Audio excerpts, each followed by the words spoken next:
Древнегреческий автор, очень известный летописец Прокопий Кесарийский, в VI веке называет населенный пункт Мохирис. О чем говорит нам это сведение? Прокопий Кесарийский говорит нам, что это то географическое название, которое услышал он от тамошнего, местного жителя. И если там жил абхаз, тогда в названии Мохирис ни в коем случае не могло быть гласной «и».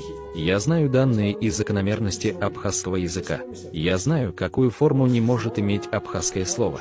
4 гласные «е», «и», «о», «у», которые мы имеем в грузинском языке, не существовали в абхазском языке примерно до середины XVIII века. Следовательно, откуда могла быть в VI веке в названии Мохирис гласная «о» или 2 гласные «и»? Ни одной гласной, которая написана у Прокопия, там не могло быть. То есть, эта фонетическая сторона подсказывает нам, что абхаз и абхазский язык не имеют связи с этим географическим названием.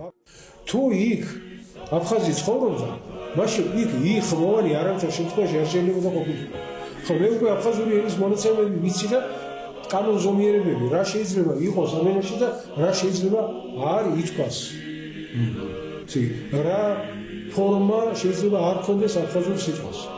ეს კანონზომიერებები ჩემთვის ცნობილია.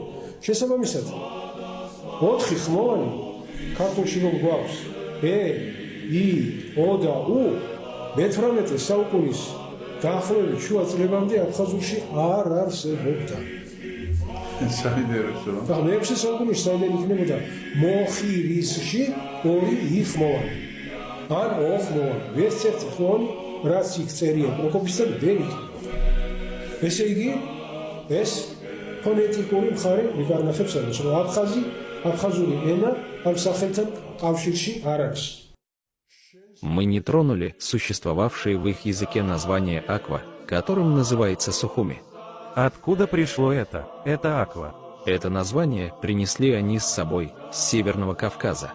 Ах, значит, с Северного Кавказа. А вот в переводе означает ли это что-нибудь, господин Тимурас? В переводе это затхлая вода. Да что вы говорите?